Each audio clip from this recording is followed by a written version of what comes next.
Transmission start. Welcome to Where Did the Road Go?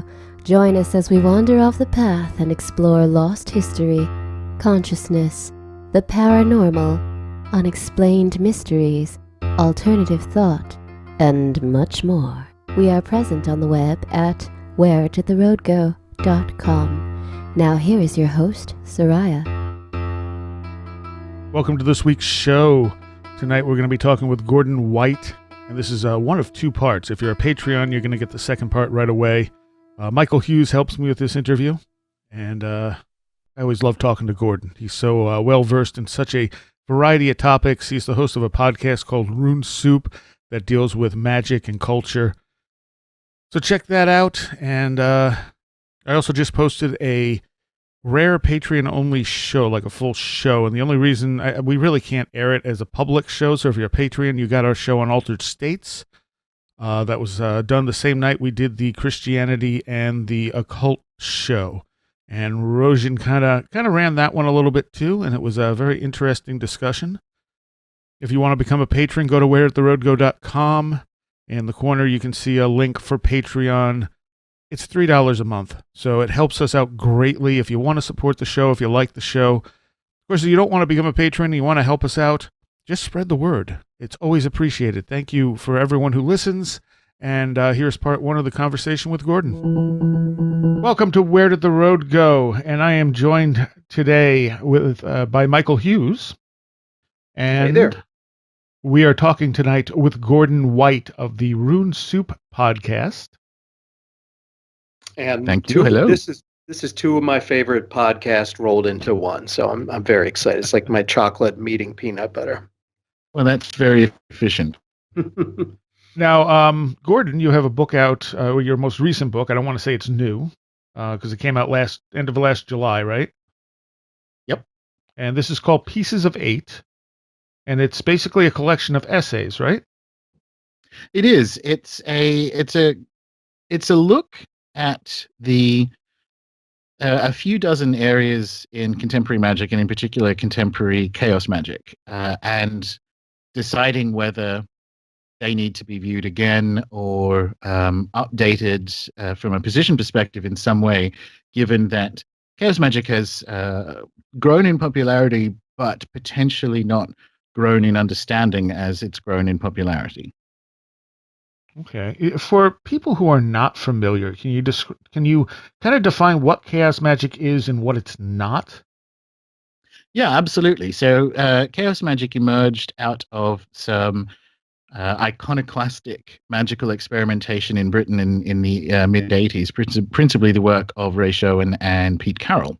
And they were looking at what was going on in a fairly moribund British magical scene, kind of struggling out of the 70s, and in some of the other orders, and it's not my place to talk about it, but in some of the other orders, they'd essentially collapsed and had to have lineages recharged from overseas, and it was a kind of mess of arguments and things that really hadn't been examined for about 70 years, pretty much since the heyday of the Victorian/Edwardian magicians.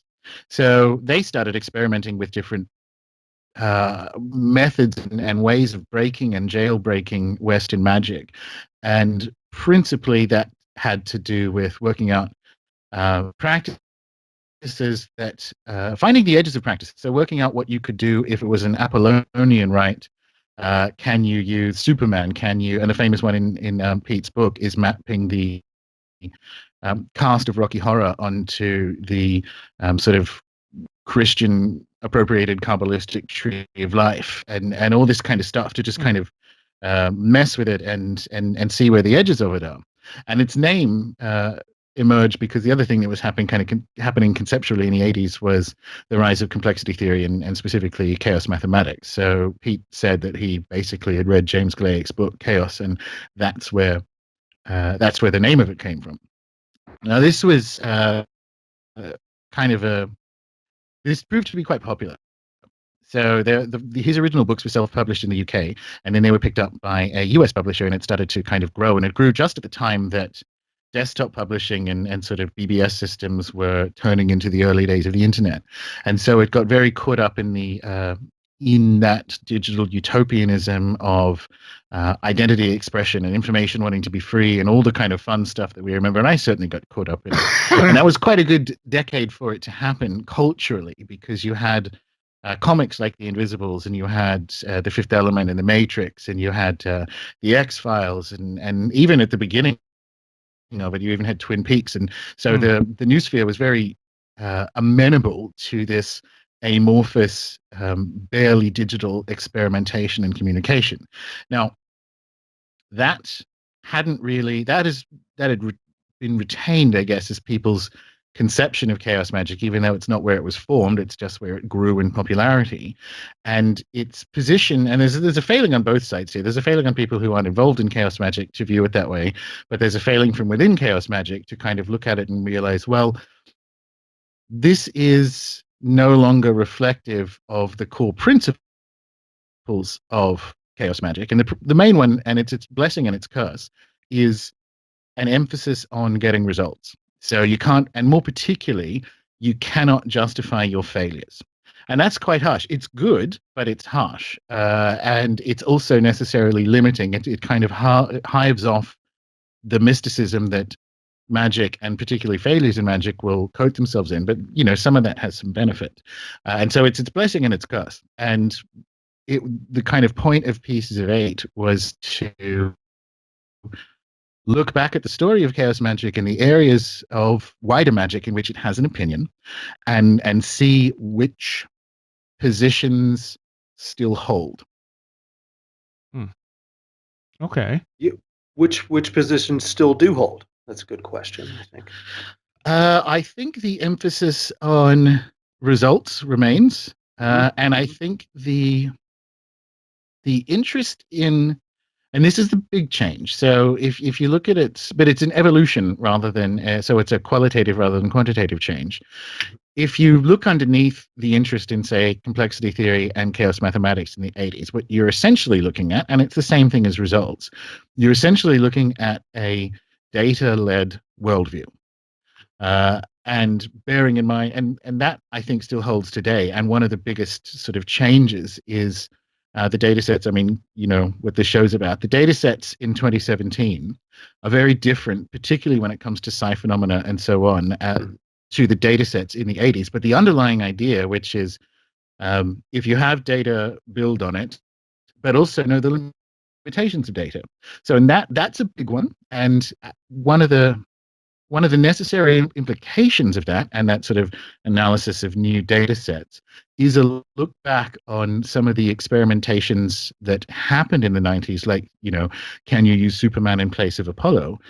Looking back on it and saying, well, can you, or does it work better as from a results perspective if you stick with an Apollonian approach instead? And it would appear that that is indeed the case.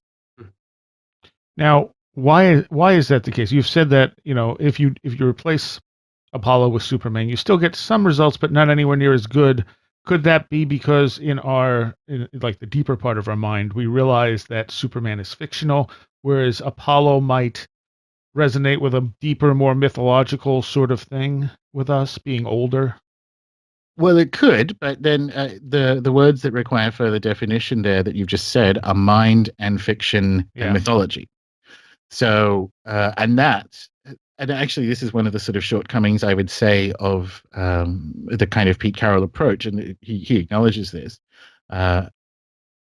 Is it necessarily, chaos magic necessarily hasn't been particularly good at looking at those kind of pieces. It's essentially it's almost too materialist for its own good, and that is a side effect of the focus on results.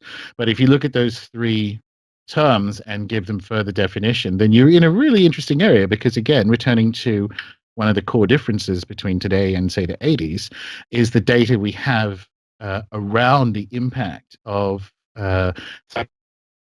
psychology and mythology and fiction. So it's not necessarily clean cut, and this is why I think chaos magic retains its widespread unpopularity in the wider magical world. Is you can't just jump along with the more fundamentalist grimoire magicians and say, oh, well, then we'll just do it this way. You go, well, you can, but there is potentially more going on. That brings up a question I've always found interesting, and that is, what does chaos magic, with its its sense of relativism as far as the reality of spirits, as compared to thought forms, or again, the Superman Apollo sort of thing, versus some of the older traditions, or traditions that have a more quote unquote reality, stress the reality of spirits as individual entities. Well, that is one of the pieces that I think requires, and it's covered in pieces of 8, requires urgent updating. If you look at how spirits were conceptualized, not just in Chaos Magic, but in the 80s and 90s, it's based on some very poor models in sort of wider psychology, but also magic specifically. So the psychology one happened with the essentially the mid 20th century materialist turn. Psychologists pretend what they're doing isn't magic, and as a result, it's a mess. And it's only now kind of crawling out of that mess. I think in 100 years' time, we'll be able to sort of date psychology in eras. So you have a Jungian era, then you have Lost in the Wasteland, then you have what psychology does since the publication of the Red Book in 2005. So that's one of the big changes. But when it comes to the conceptions of the grimoires, in the even up into the 90s, it was a very, very poorly conceptualized world, and that's historical. So, and it's essentially Crowley's fault. Crowley stole and republished. Go on. No, go ahead. All right, yeah. So Crowley stole and republished Mather's translation of the Lesser Key of Solomon, and he must have been, Crowley being Crowley, he must have been off his face for the entire time he did this, because it's a mess. He actually just gets it wrong. His pictures are terrible. He declares himself a dead Rosicrucian at one point in the book, and one of the things he does is he says the spirits of the Goetia are aspects of the human brain. Now, Crowley knows the difference between mind and brain. So the whole thing could have been a Mather's troll, for all we know. Unfortunately, because of this sort of epistemological timidity of Western magic in the 20th century up until Chaos Magic, people just sort of trundled along. And you can read books from all the way up to the 90s where people say the same thing, that, oh, well, just think of the grimoire spirit or the Goetia as aspects of the human brain. And that's not correct. It's also, it's not correct in the understanding of psi data and all the rest of it that we have today. But it was also never there. And it was never there where Mathers said it. And kind of compounding it, and this is somewhat inside baseball, the Lesser Key itself, Mathers kind of almost begrudgingly translated because he didn't necessarily like it. And it is a messed up version of a more coherent spirit list. So we're kind of mistranslated a broken spirit list and called the broken things part of the human brain. By the end of the 20th century, you couldn't be in a worse state from a grimoire perspective. And that's been, I guess, the big major change in magic in general, not just chaos magic, in the last 15 years, has been the growing awareness of the context and origins of grimoires, what they actually contain, and running alongside that has been a renewed academic interest in things like Western magic and the Greek magic papyri and so on. Okay. I forgot the question I was going to ask you earlier. Okay. Let's go into the idea of folk magic, and one of the things you talk about is that there was some sort of a system of folk magic at one point. Well, if you're referring to Europe, yes, without question. In fact, kind of referring back to what I was just saying, you can academically clump the history of Western magic into, and it's an academic distinction, but it's actually an academic distinction that's been used from about the 13th century. So you have natural magic, which we might necessarily call folk magic, and that is the classical survivals of technical hermetic herb lore, messed up astrology, and the incorporation of the sort of emerging saintly tradition and the use of relics and that kind of thing. So that's one, and that is what we would. It's a problematic term which we'll come around to. That is folk magic. The other two, then you have image magic. and this is the astrological practices that return to Europe via Moorish Spain, and examples of that would be things like the Picatrix. But essentially, you make a thing at the right time, and it retains whatever the astrological energy is. So that's image magic. And then the third one, which we might as well call Solomonic or necromantic or so on, which deals specifically with a magical technical protocols for the evocation of spirits. And that's the kind of core part of, I guess, grimoires. That came over from the collapse of, the Byzantine Empire in the 13th, 14th century, 14th, 15th. And folk magic then was the survival of the classical world until about the 17th century, and then we started to get printing, and then you start to see things like Scott's discovery of witchcraft and almanacs and so on, sort of moving into the cunning traditions of Northwest Europe. And you get with the rise of literacy, you get a very haphazard adoption of some of these pieces. So folk magic is a survival at its very beginning of something that's probably gone on for 200,000 years. But the folk magic of, say, Britain, that has subsequently informed most of the practice of Western magic in the Anglosphere, is that plus the impact of these different books in about the 17th century. And in a sense, there's a funny map to chaos magic there, which is why I'm very interested in the idea of folk magic, because it's about finding and retaining the pieces that appear to work the best for you within your context. Now, folk magic, as far as European folk magic, are there elements? Is there sort of a template among humans in general that exist in folk magic traditions outside of Europe as well, like the African traditions, Asian traditions? Do you see any? Do you see like sort of an practice of magic in just human consciousness in general? Leaving aside the dangers of universalism, obviously, let's just, that's typical. Yes, although I'm not sure if I would describe it as much as there will be a shape, and there is a shape that the entire world has landed on by trial and error, assuming that the spirit world has some separate existence, which it appears to have, again, referring back to things like psi data and UFO phenomena and so on. So as a result, you do get, again, this is a dangerous term, you do get the kind of universal praxis motifs in spirit customs and folk magic generally around the world. And they principally are the notion that different ideas and forces are embodied in objects, stones, plants, and so on, and that there is some kind of extra dimensional interaction required. So trading with the spirit world in some way to maintain kind of optimal human life conditions. And that's pretty much it. The other component of it is timing. So something to do with the timing of things. And so that kind of describes something without really describing it. It's not necessarily detailed enough to do so.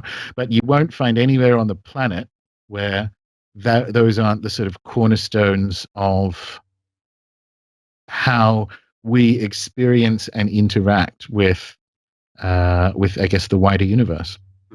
Now, would that be in general sort of an animistic,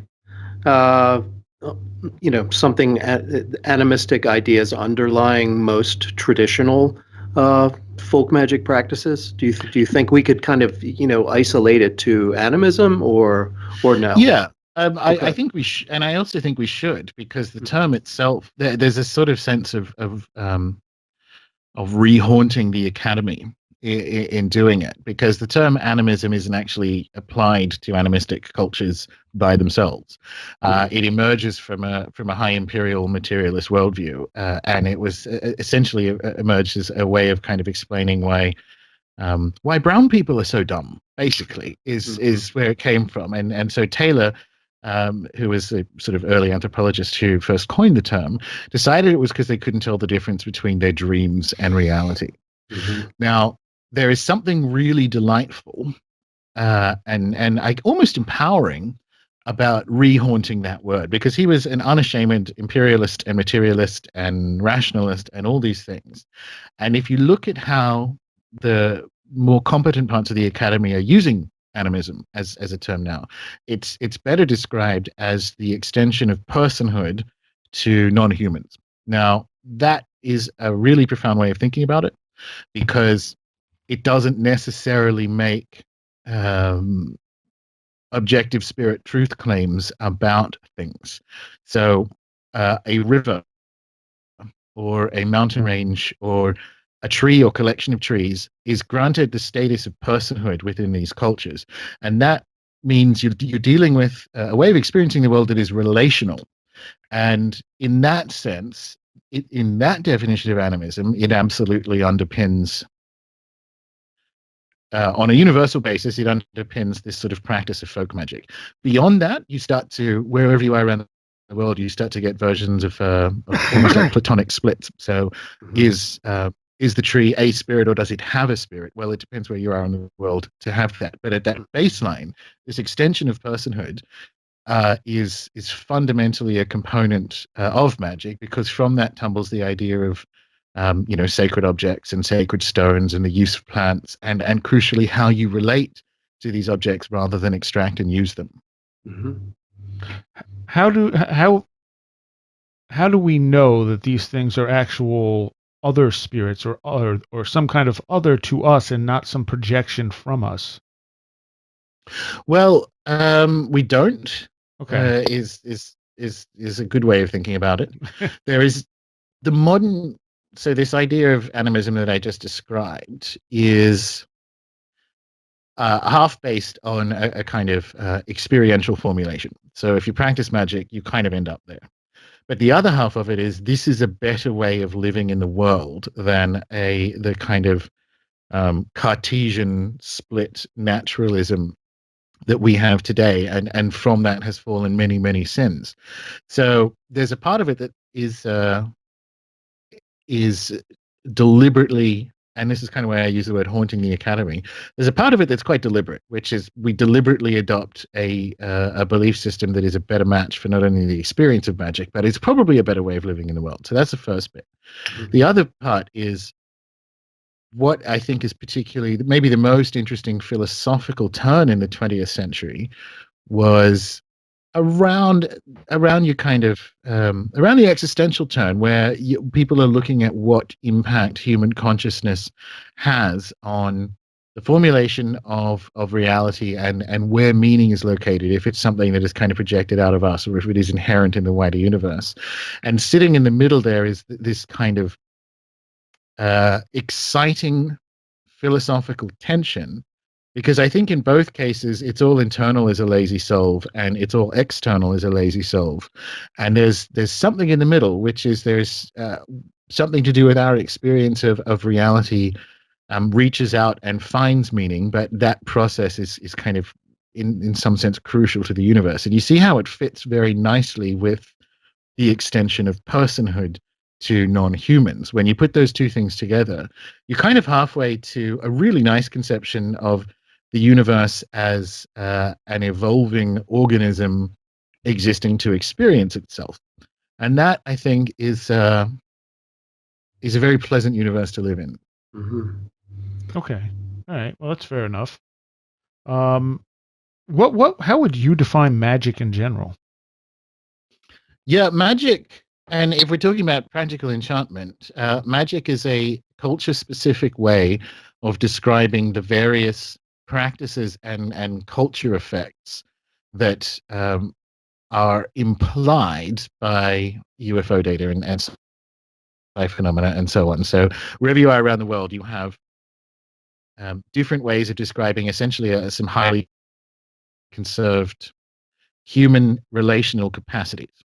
And that seems to be, I think, the best way to look at how to work out what we do in a kind of decolonizing time. to work out how we have things in tension and comparison without making truth claims that we can't make. So essentially, magic is how we describe naturally occurring consciousness effects within ourselves and also pre-existing separate beings that aren't us out there in the world. Okay. You talked. Well, let's get into this. You talk a little bit about science research, and I think we're kind of on the same wavelength here. That science is important, but some of the stuff that's going on now is so stuck in materialism that it's actually holding everything back. Yeah, well, it's holding public science back. I'm not sure if that's the case for behind the curtain science, but this premise, this sort of 19th century premise that the only things that exist are physical, has been sort of repeatedly falsified. So it was falsified with the early 20th century quantum theorists. It was falsified by postmodernism in the 70s, and it's sort of been falsified in the last 10 years with the emergence of and the sort of public uptake of psi data. So it's had three fatal gunshot wounds. And nevertheless, and funnily enough, if you deal with quote unquote proper scientists, they're not that interested in it. And it's not been philosophically interesting since the 70s either. But if you deal with science journalists or you read The Guardian, this idea that this premise matches reality is still there. And it absolutely holds, like a good example, it absolutely holds anything back. So you guys would have read Dr. Kripal's The Supernatural. Yes. Towards the end, Whitley Strieber kind of says, whatever these visitors are, I have the sensation that they are at least some of them are a civilization that has learned how to communicate across the death barrier. Now, that's quite interesting because if you consider the rise of spiritualism in the late 19th century, we have all these kind of clunky devices, and as a result, some fairly idiotic views of how the spirit world might work. But if we'd carried on with working out how a telegraph and a phonograph and what have you might be used to talk to discarnate entities, can you imagine, if you look at the technological turn that happened in the 20th century, we'd probably be there. We would probably have a way of cleanly communicating across the death barrier. Now, what might come from those conversations? You have a kind of runaway climate change effect of human civilization if we can talk to people, if we can run science experiments from both sides of the death divide simultaneously. How long before we all have flying saucers? And so these are the things, like that is a sort of fantastical example, but these are the kind of things that are utterly missed by a falsified premise that the only things that exist are physical, and it's kind of messed everything up. We're stuck with a model of public physics, although I suspect the deep state physics is very different. But we're stuck with a model of public physics that is utterly broken and has been for 30 years, and no one's doing anything about it because they have literally looked under every cushion for a way to make materialism still work.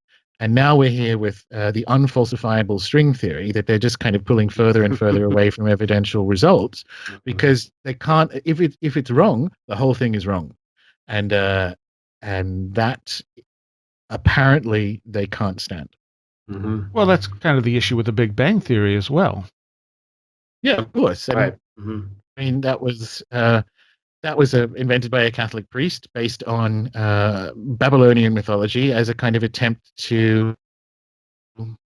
see if, and this is a very 19th century idea, and I'll come around to why I think that is in a sec, but to see if there is a way you can get a broad match between essentially creationism and the physical universe. And so we have this accepted model which doesn't work from a redshift perspective, but also doesn't work intellectually or philosophically because, as Dr. Sheldrake points out, it's essentially Neoplatonism, because for it to happen, all the laws of the universe have to exist in some supernal non-physical realm prior to the Big Bang, at which point all these forces start working on them. So what is this realm with the forces in it?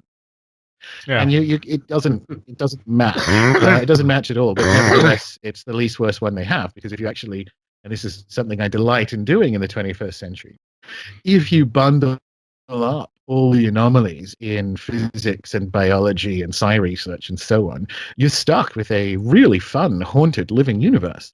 And that's probably a better description of what's going on. Now, the Big Bang is a sort of physics, which I just want to come back to this 19th century idea. The other one that I think is magic specific. It wasn't just the Big Bang. There was, in the 19th century, in a desperate attempt to kind of keep an idea of the afterlife, it was deemed to be more scientific to sort of say once you die, your spirit or consciousness sort of just diffuses into this divine white light. And maybe that's what heaven and maybe that's what God is. And it's kind of dumb because, well, it's very dumb because no one else in the world has that idea or ever had it. And it was viewed as this kind of science-y way of talking about the afterlife. Now, we're still kind of there. For the people who are quote unquote believers, they'll end up with this kind of silly premise that was essentially just there to make sure people still go to church in Bedfordshire in the 1800s. Now, that isn't a very good model of the afterlife or a spirit world if you intend to interact with it. So that kind of 19th century materialist turn's impact on how the West views spirit worlds has held magic back. It hasn't done anything to science, but it's held us back. So we're still kind of living in the sort of shadows of imperial worldviews until we turn around and look at them. And that's the sort of decolonial turn that I think is particularly interesting now.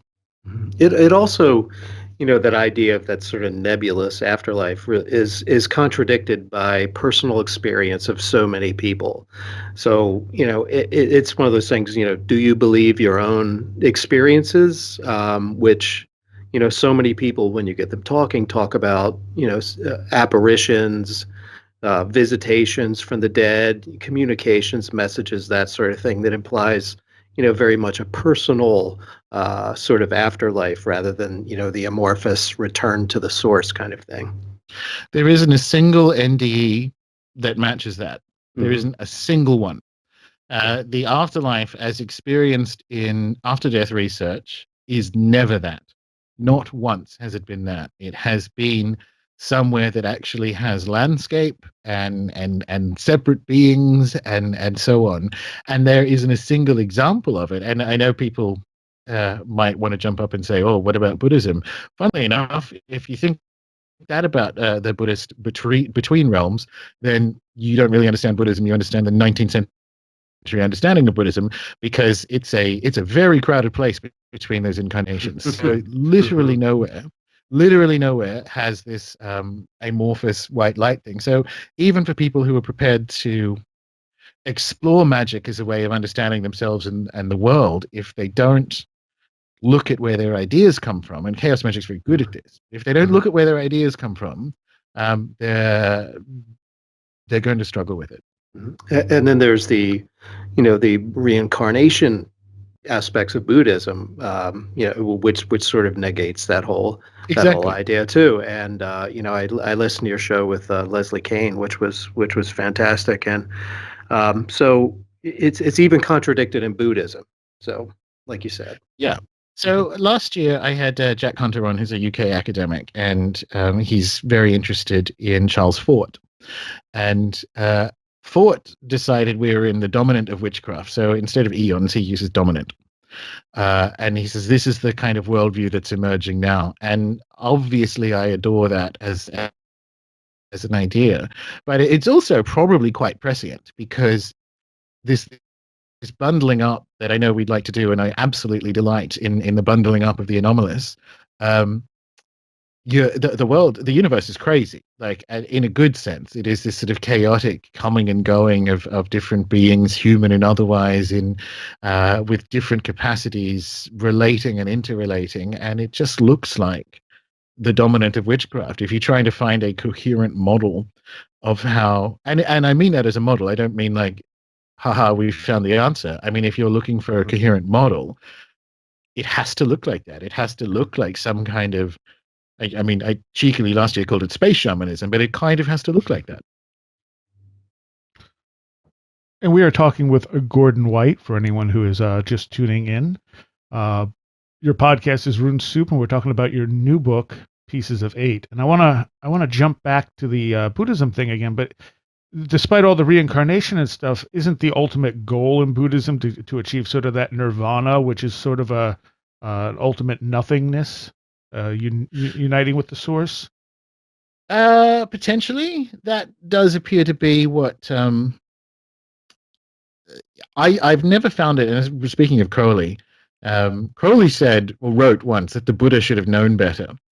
And when you're dealing with Western understandings of sort of Eurasian worldviews, there's a kind of challenge of navigating the Orientalism of it. And one of the things that we miss as we Orientalize the East is the control system components of their religions, because we have them, we acknowledge them in the West, Sure. and very often that's one of the reasons why we go looking east for our traditions. But they're found there as well, and you kind of have implied in the, I think, very unsatisfying fundamental or eventual promise of Buddhism, you get the sort of the shadow of a Hindu caste system and the rest of it, because you essentially have non-physical bloodlines running the politics of the place, because you go around and find children that are the same person as they were the last time, and in the reincarnational model and its promise, you find a control system, which is be good this year or be good this lifetime, and maybe next time you won't be a peasant. Yeah. Maybe the time after that you won't have to come back, because being a peasant isn't very good. And so there's a political challenge. Well, there's a challenging political perspective on examining these things, because it's sort of it's a Eurasian version of something like original sin. So we kind of have to be careful about which parts of that we use and find enriching, and which parts of that we acknowledge as a control system, which of course they would have just as we did. Okay, fair enough. Let's take a look. You've mentioned it a few times. Let's look at some of the psi research that impresses you. Oh, where to begin? I think the parts that impress, well, the thing that sort of really stuck with me, and this was in Chaos Protocols rather than Pieces of 8, was the impact of crash carts on the dramatic explosion of near-death experiences, because suddenly we had a way of bringing people back from the principal cause of death in the West. And so all of a sudden we have this explosion of near-death experience research. And that is one of those interesting intertwinings of technology in the spirit world that I think people need to examine closer. And sort of sadly, it's one of the ones that we've missed in that Whitley Strieber sense. Because if there is a separate reality to these things, which obviously we all think there is, it would stand to reason that we would get an explosion of them when we found a way to reverse the principal cause of death. And that's happened. And so we need to take very seriously the fact that on a broad sense, the kind of classic NDE experience does look remarkably similar to traditional conceptions of the afterlife and the experience of moving from life into death. So psi research that allows you to line up with things that have been described to us, or that previous humans have described, I think is the most interesting. So there are ones like that, and obviously Dr. Dean Radin's Burning Man group experiments. So the idea that there is an observable effect on physical reality of a group of people focusing on a thought or a particular outcome, that alone should break everyone's internet. And there are examples of that earlier in the 20th century, like the work of William Tiller. So all of these pieces you put together, and it's funny, this is kind of coming back to the dominant of witchcraft thing. You can start there, or you can start with an examination of the nefarious history of physics in the 20th century. And you end up in the same place, because if you study the nefarious physics of history in the 20th century, you kind of pull that along and go, well, there's probably some kind of Dirac sea or ether or something that has been deliberately excluded from public physics because it has huge geopolitical implications. So you get to the end of the 20th, and all of a sudden you're kind of looking at, well, hang on, so there's an ether. You're kind of looking back across at after death research, or you can take after death research to its inevitable conclusion's the wrong word, inevitable firm hypothesis, and then all of a sudden you're looking at hidden physics. So it kind of doesn't really matter where you are on the experimentation or exploration of the anomalous. You kind of know you're smoking the good stuff when you are heading in the direction of Fort's dominant of witchcraft. So those are the ones in terms of psi that interest me, but it doesn't really matter if people are more interested in telepathy experiments, then go and have your world broken by becoming fairly well versed in the fact that telepathy exists. The thing about near-death experiences that always stands out to me isn't so much the afterlife experience, but the out-of-body experience that can be fairly well verified after the fact. You know, where they're seeing what they're doing in the room, because that says right there there's no way they could know that. And there's been, controls done where they've just asked everybody, and even people who have not had near-death experiences, and said, well, what do you think happened? And of course you get this sort of TV version of, the operation going on, where they look at it and go, yep, that's nothing like what happened to this person. But when someone claims to have a near-death experience, they're giving the exact details down to, like, shoe color someone's wearing, who came into the room, and so on and so forth. The only thing... Go on. Dr. Pim van Lommel has 2 examples of blind people who've had near-death experiences that start with what he calls veridical OBEs. So riddle me that. The idea that you're waking up during surgery, which undoubtedly happens, right? It's not an issue, but for a blind person to describe what's going on during their surgery, that's not described by that person waking up because they're blind. Yeah. So this is the fun thing. You only need one of them. You only need one of them to break the whole world, and we have thousands. And and that's terribly appealing, and I hoard them because they're fun to just keep around, I guess. And it's fun watching the materialists twist themselves, into pretzels, trying to explain, possibly how that could have happened too. You all okay? Go ahead, sorry. Oh, there was a guy on Skeptico who worked in Project Stargate, and this has to be my favorite explanation for a near-death experience that I've heard so far. Although he completely believes in psi because he worked on Project Stargate and saw it, remote viewing and stuff happen all the time. He said the near-death experience, that that you die at death, that there's no afterlife, and all near-death experiences are either precognition or postcognition, that they're just psi of you picking up that information either right before you die or right after you come back. See, in a funny way, I don't really. I think in some sense there is merit in having multiple hypotheses running. So sure. Another example would be Dr. Jim Tucker's past life experiment or past life research into the things that small children remember. Right. Because there is a sort of super psi model for it, which is they're trying to work out. They've picked up from, you can call it the Akashic record, whatever you want to call it, wherever the remote viewers get their information from. They're just kind of picking up stories of people who previously existed. And in some respects, it's useful to have multiple hypotheses running, even if you stack them in terms of favorites, because then let's try and let's find the things that disqualify these hypotheses. So I don't necessarily mind if people... I don't think that's correct, obviously, to do with the near-death experience. I don't think that's a good description of near-death experience because it doesn't match, as you just kind of mentioned, veridical OBEs and the other pieces of it that suggest that that imply that a better match for the data is a description of you leaving the physical part of you and going somewhere else. And I don't know if that is a good match for that description of NDEs. And this is good, because you kind of got to run down it, because otherwise you do need to retain that sort of data analysis. And I don't mind having zany schemes as long as people are willing to go, well, you have a good point there, rather than no, you're wrong. Okay. All right. The other thing about near-death experiences, though, is that we don't actually know if that's what happens when we finally die. No, and this is that's interesting.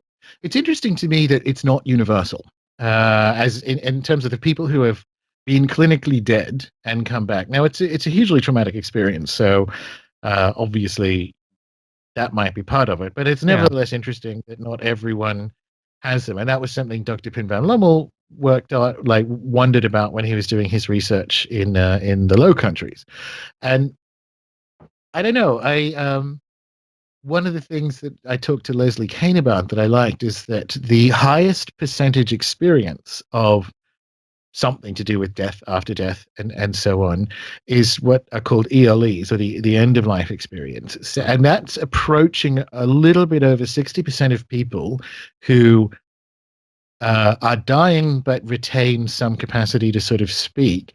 A little bit over 60% of them describe some very similar things to do with their parents or grandfather or whoever it is, or angels or what have you, appearing in the room that only they can see, and that, that being part of it. Now that's quite encouraging, because that's a very high percentage one, and it's also, we all hope that that's how we go, right? Like Sure. we're not in pain and not medicated, and so on. So people who die consciously, 60% of the people who have either come back or retain some capacity to speak towards the end will describe the appearance of these beings. So again, it's a question of having the data there and working out which model fits that, plus NDEs, plus vertical OBEs, to kind of squint down to a workable model of an other world.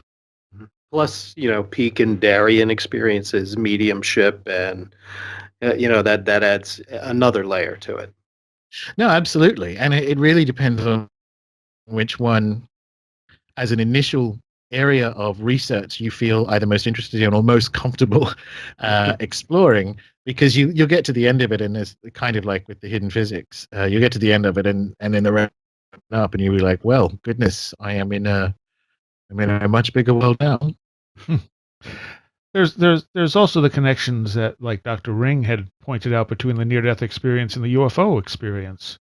And then, of course, you have on the other side, you have Strieber and Ann Strieber particularly pointing out that, there are dead people involved in abduction accounts. Mm-hmm.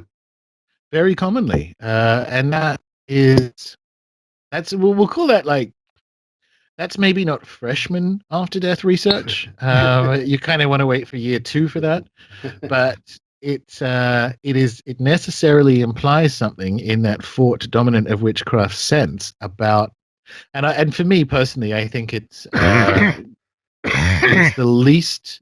Well, Occam's razor would suggest that there is one spirit world.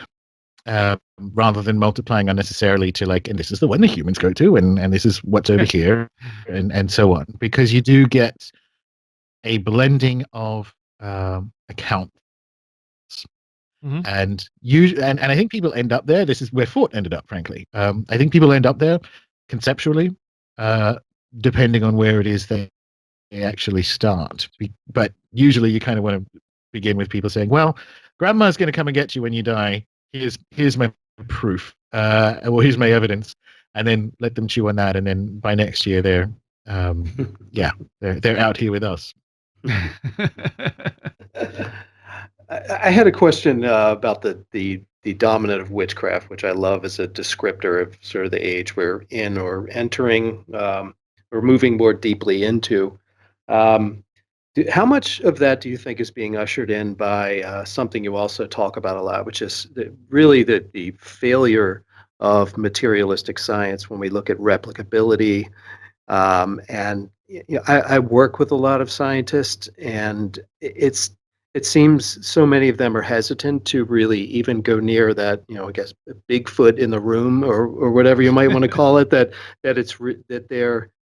their entire the entire edifice of what they're doing is just falling apart completely. Well, that seems to be going around. That would appear to be what's actually going on.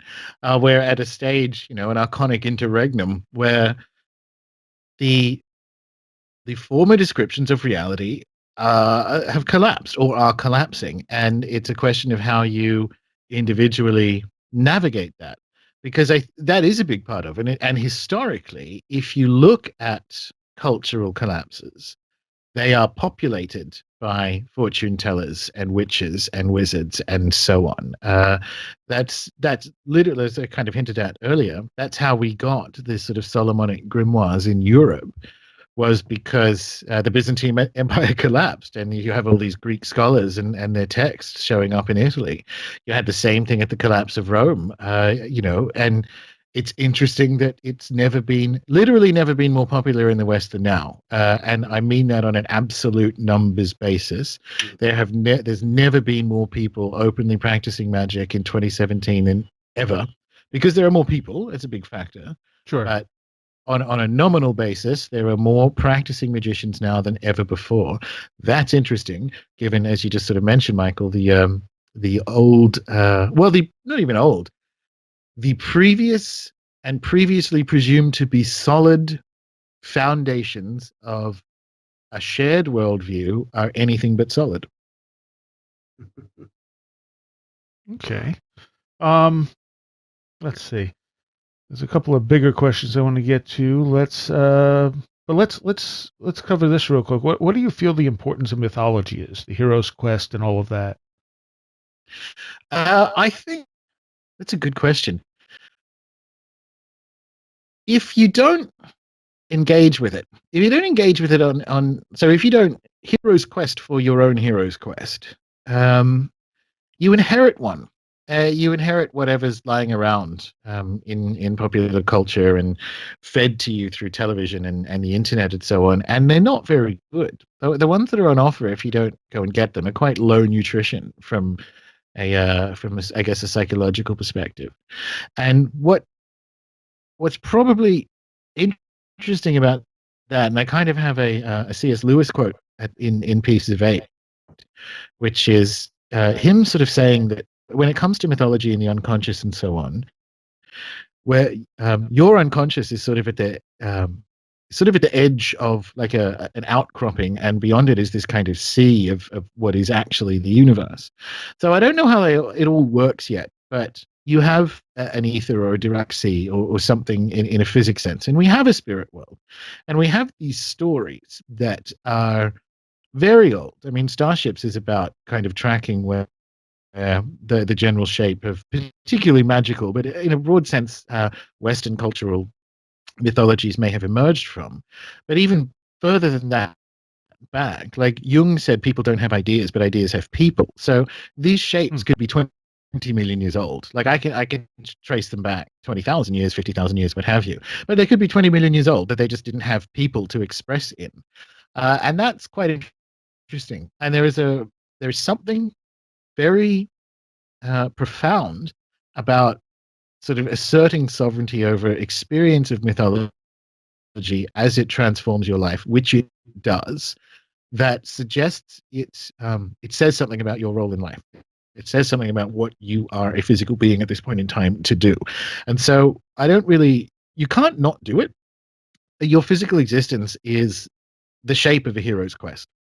And if you don't engage with it, then you've just kind of wasted it. You've sort of absorbed the not great parts of popular culture, and you see people aspiring to be Kardashians, and you go, I don't know if that's a particularly good use of your physical form.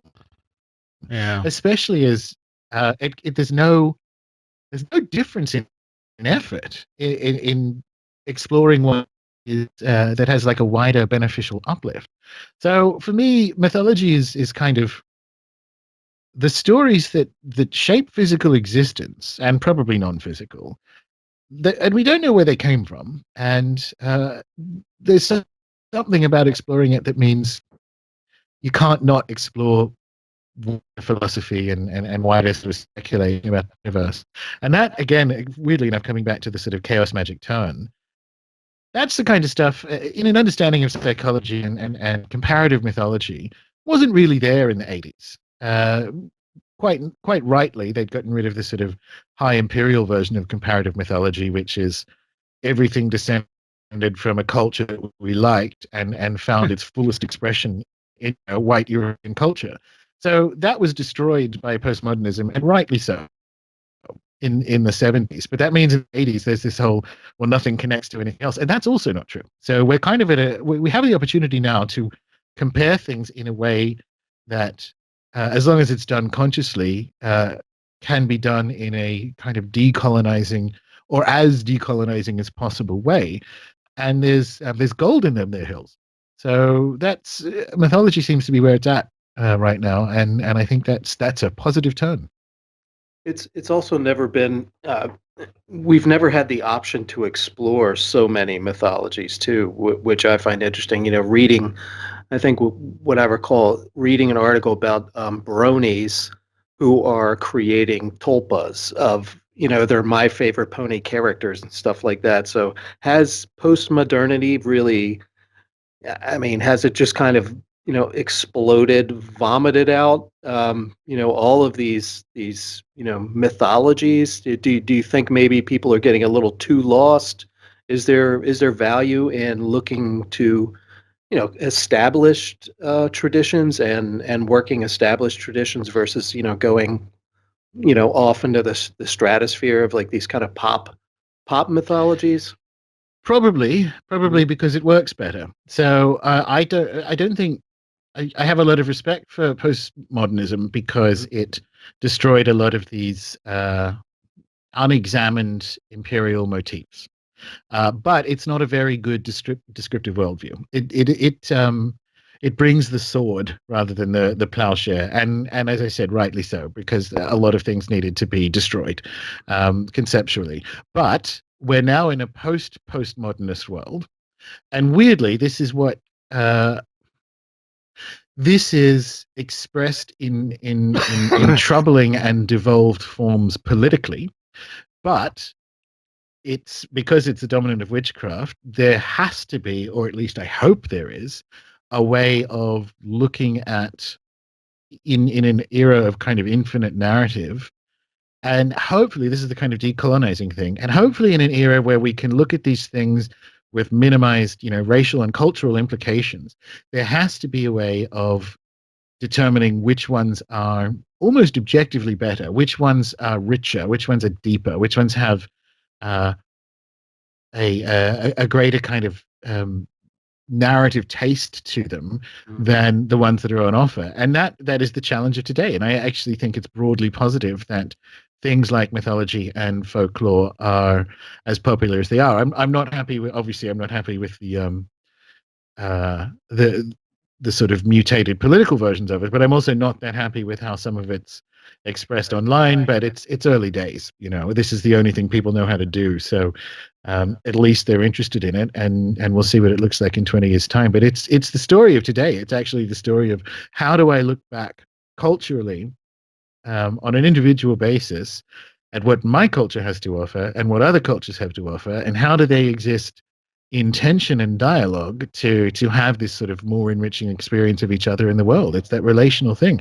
I don't have the answers for it. I'm very grateful and optimistic that people are thinking these thoughts, and we'll see where they go. That brings up something else you write about also, and that's appropriation.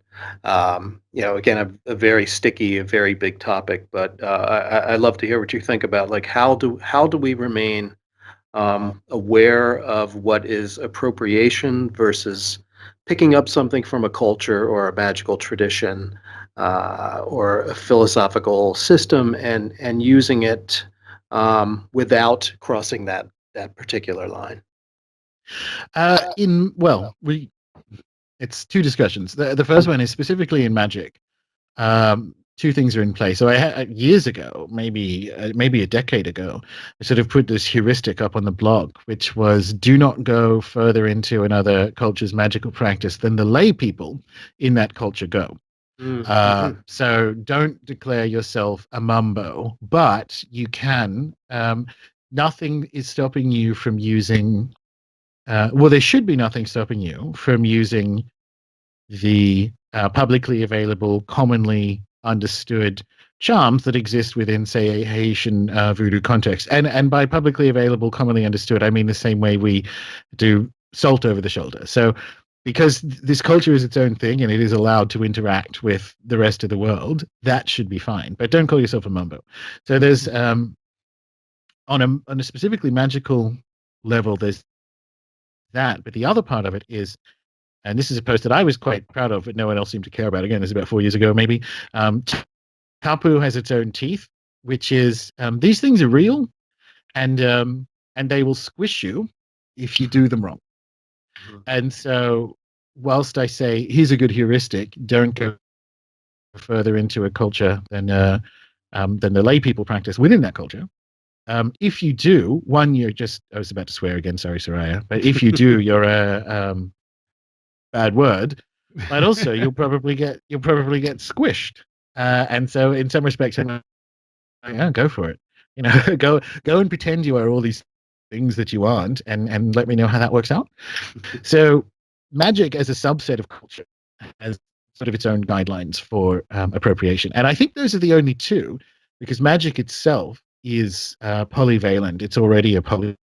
If you read the Greek magical papyri, it's Jewish and Egyptian and Greek and Babylonian and you know, elsewhere mixed together. Like in the one enchantment, it's different god names and angels and so on, because there is that attitude, that cunning man attitude we were talking about earlier, which these things and I move towards the things that work that don't, and that is the reality of the magical worldview. But magic is a subset of culture. So if we step the appropriation conversation up to a cultural level, that's in many respects more interesting. One, it's because that's in fact where you do find appropriation. That's where you find people wearing First Nation headdresses to you know, music festivals and so on, and that's gross and it shouldn't be done, and people should be shamed on the internet when they do it. And in some respects, I actually think a lot of that is in fact going away. I think people are generally aware that we need a new way of keeping cultures in dialogue and tension. And I describe it that way because we can't be like an OCD toddler not wanting its food to touch, because that diminishes everyone involved. There needs to be, and there always will be, some bleed through. And I think the only thing we can do is to be interested, and also be aware of the direction our interest comes from. So, and I know that's a weird way of describing it, but if you are interested, there's nothing stopping you from reading everything in English about Shinto mythology. Nothing at all stopping. And you should, like, if you're interested in it, just because you're not born Japanese or of Japanese extraction or so on, that's available to you. You could be, you know, if you're Nigerian and interested in Shinto mythology, go nuts. And I don't know how to say it other than we kind of need to continue to do that, because in many respects, I think that's a good way of having the world have a more rational dialogue, but also just be aware of the direction in which you're coming, and don't make truth claims that you probably shouldn't make. Makes perfect sense. All right. And part 2 will be next week, or if you're a Patreon, you will get it in a day or so, if not sooner. And I have to thank Gordon for being patient, because for the first time ever, I forgot to record when we started doing this interview. And we got about 10 or 15 minutes in, and I realized my software wasn't running. Totally my fault. I've never done that before. And he was very patient and understanding and had no problem just starting over and going through the same few minutes again. And probably a little bit better, since we knew where we were going with it the second time around. Hope you enjoyed it. Again, part 2 next week. We have a show coming up this week on Fatima and the Antikythera device, or Antikythera mechanism, both of which have had anniversaries just recently.